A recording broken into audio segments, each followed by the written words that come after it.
Hello, Chattanooga. Here's a quick look at today's top stories. First of all, Barack Obama will visit Chattanooga on Tuesday for the first time in his presidency. Obama will tour the city's Amazon.com distribution center to highlight what he says is an improving economy, but one that needs to do more to boost the middle class. White House officials say Tuesday's speech will focus on manufacturing, high-income jobs, and the economy.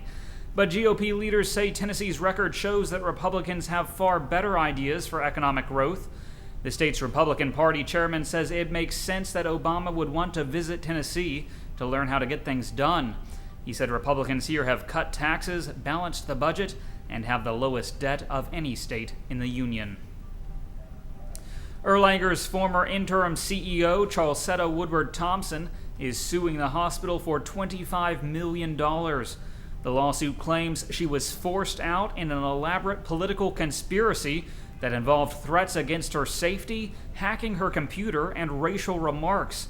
The suit claims that during the CEO selection process, several top hospital officials said that, quote, medicine is a white man's world. Woodard-Thompson says she wants people to know that the lawsuit is not about her and not about the money. She says she's suing to ensure that Erlanger survives and provides quality care.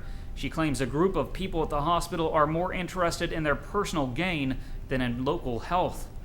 The suit also states that several Erlanger officials advised Woodard-Thompson to learn to shoot a gun and to be escorted by a security guard. She says she followed that advice. An Erlanger spokeswoman says Woodard-Thompson was offered severance equal to 12 months' pay or close to $500,000. She added that Woodard-Thompson's demand of $25 million would be financially irresponsible. 4 years after a Murray County high school student killed himself amid constant bullying, the boy's parents owed the school district $30,000. David and Tina Long, whose 17-year-old son Tyler committed suicide in 2009, say they don't know what they're going to do. Their 18-year-old twins start college in the fall, and they say they don't have $30,000 to give the school system. The Longs sued Murray County Schools in 2010, arguing that officials did nothing to stop students from bullying their son. Now 2 U.S. courts have ruled against the Longs.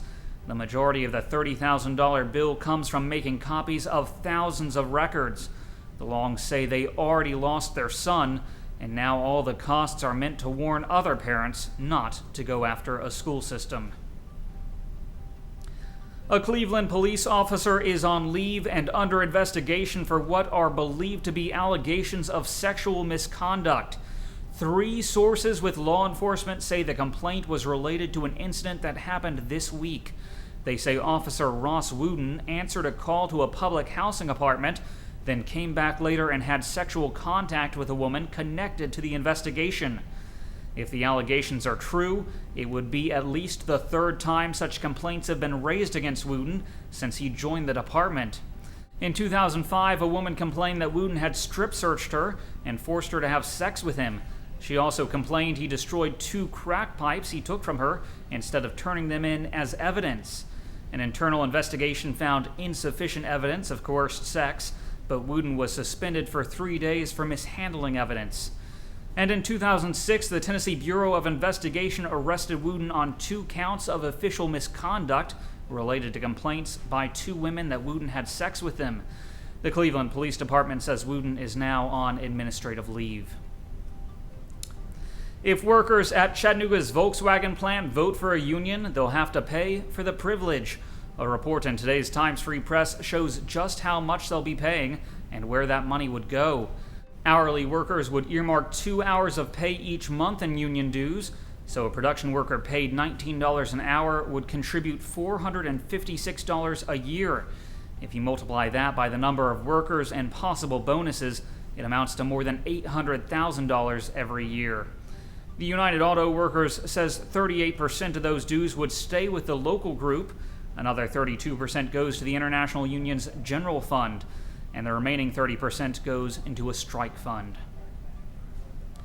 Finally, Chattanooga is looking to close 2 event halls where 3 fatal shootings have occurred since April.